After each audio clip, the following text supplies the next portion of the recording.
We cook, everything with butter.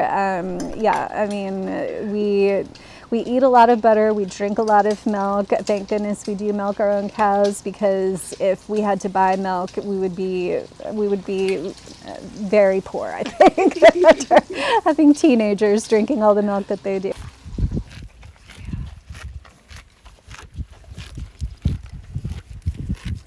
We have a long butter making history on our farm. I mean, first and foremost, Jersey cows that are grazing on pasture are the ideal breed of cow to make butter. They have the highest butter fat content out of any dairy breed. And even in the wintertime when they're not grazing, our butter still is more yellow than anything else that you'll find on the market typically. So they're really perfectly suited, but also we have a long history on the farm with butter making. My great-great-grandmother actually made butter and sent her butter to the Chicago World's Fair in 1893 and won this beautiful award for it that we still have hanging in the kitchen. Cows are meant to graze and be herbivores. They have these massive stomachs that are meant for it.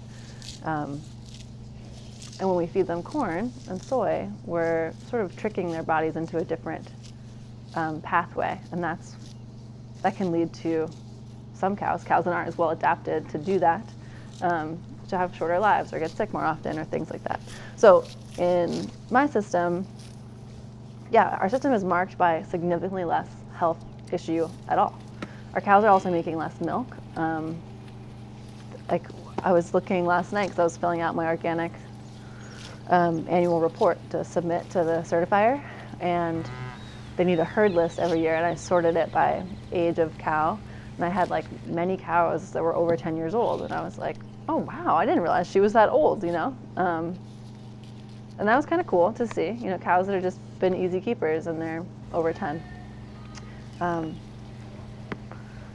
So yeah, it's like it's about building sort of health and resilience into the system, and trying to have, instead of thinking about like how many pounds of milk you're outputting versus like the types of feed you're inputting, trying to think about profit in like a more expanded view, like, with your labor hours and like, yeah, cow health, like how can you, I think they call it like profit per acre instead of like, profit per cow, per unit.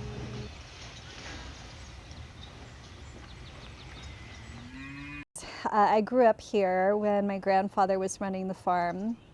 My parents both had off-farm jobs, and my grandfather and I had a very close relationship. So I graduated from high school, went out and saw the world for about 10 years. And when he passed away in 2004, that's when I knew that I needed to come back to the farm to keep it going. The practices that we have are very old-fashioned. We have an old-fashioned tie stall pipeline barn. We graze the cows in the same way that we always have for generations. So yeah, I mean, with a few modern conveniences, but in very, very similar ways to how I grew up. The pipeline was put in place during my lifetime.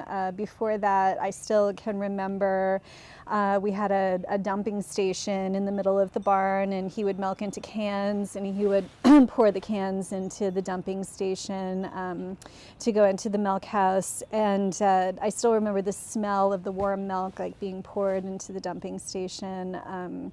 So yeah, a lot of memories of being in the barn when I was little are really what drew me home.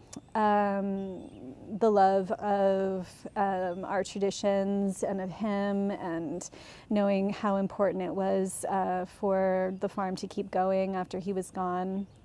And I really wanted to raise my kids here and have them have that same kind of experience. Our milk is definitely different than grocery store milk. The first difference I think you would taste is that it's richer. Grocery store milk is standardized, so all the milk like goes to these processing facilities and gets separated into its component parts, which is skim milk, zero fat, butter fat, and there's like milk solids and proteins. And they put it back all together and standardize it to 4% butter fat. That's what whole milk is, or you get 2%, or you get 1%, or you get skim. My milk runs probably like 4.6% butter fat, so, and it's unhomogenized, so you'll see like a cream top rise to the top. You can scoop it off if you want, or you can shake it up.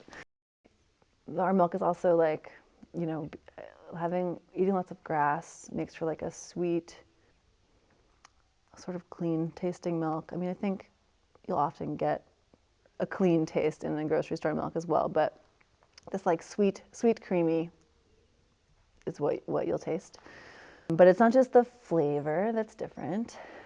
There's omega-3 fatty acids, is that the right term?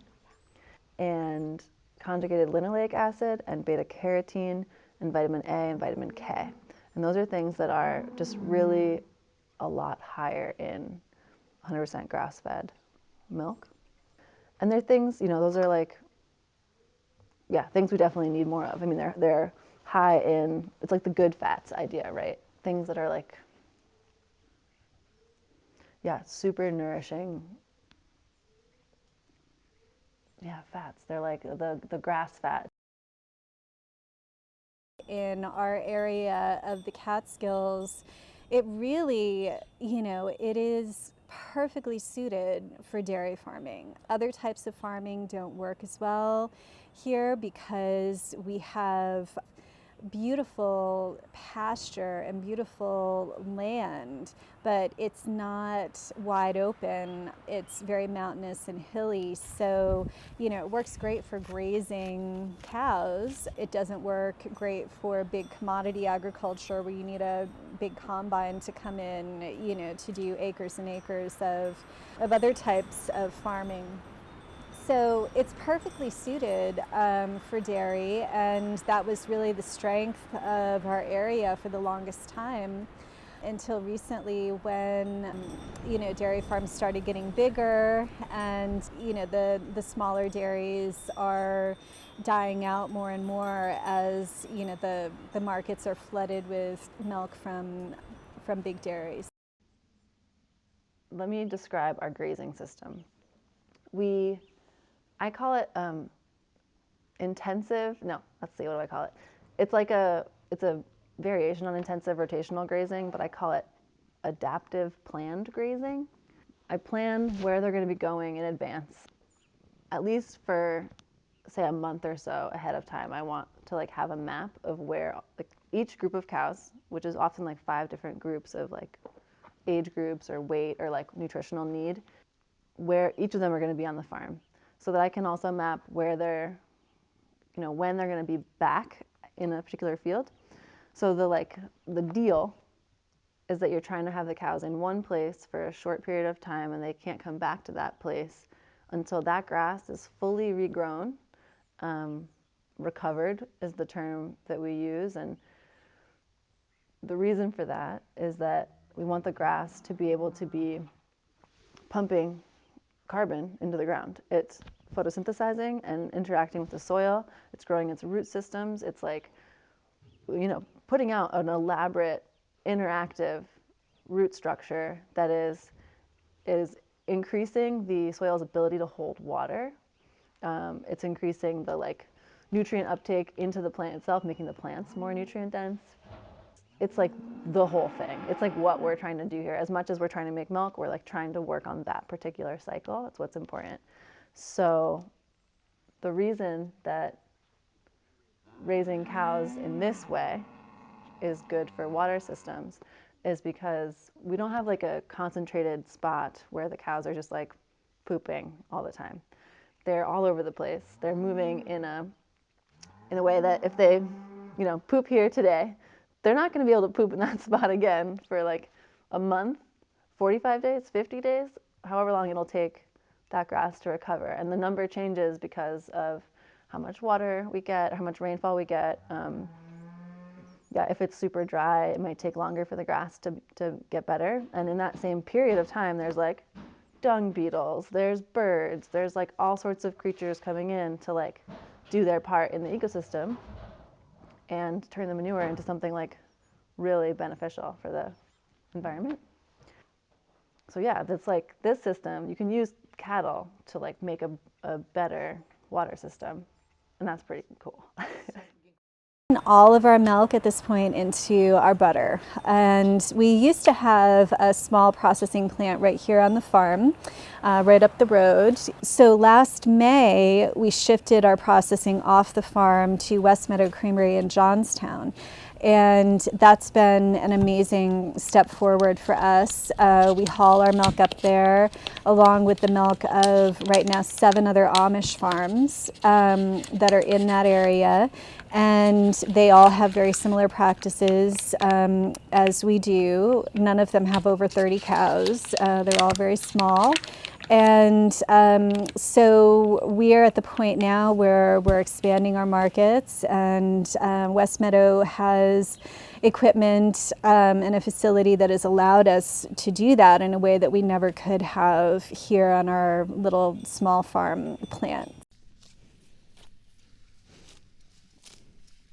There's a national organic standard, and for dairy cows, that means that they have access to the outdoors, like I think every day, but you know, they have to be grazed at least, I think it's like 125 days a year. No, that can't be right.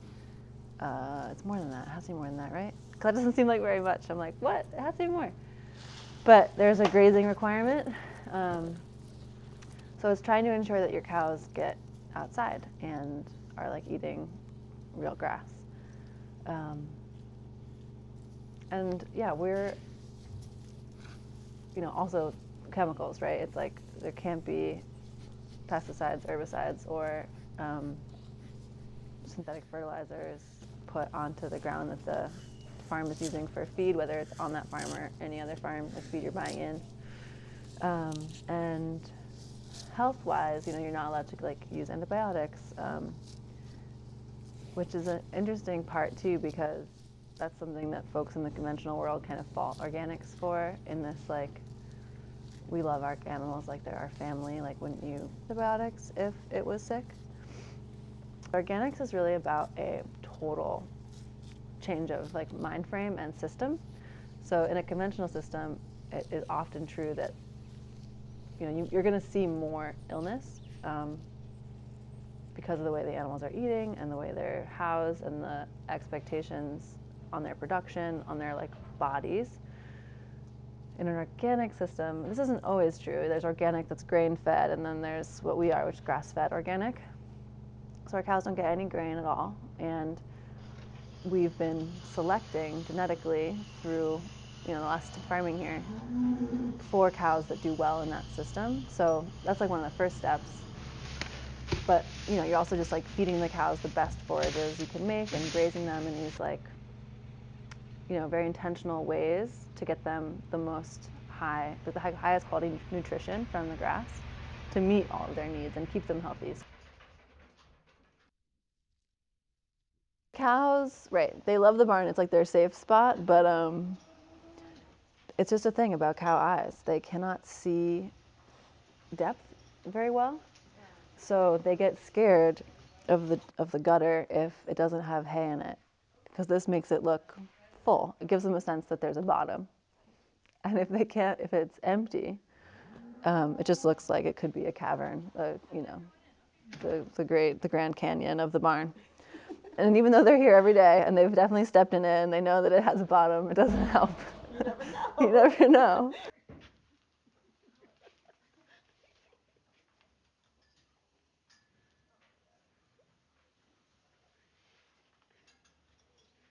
Why are they squashing you?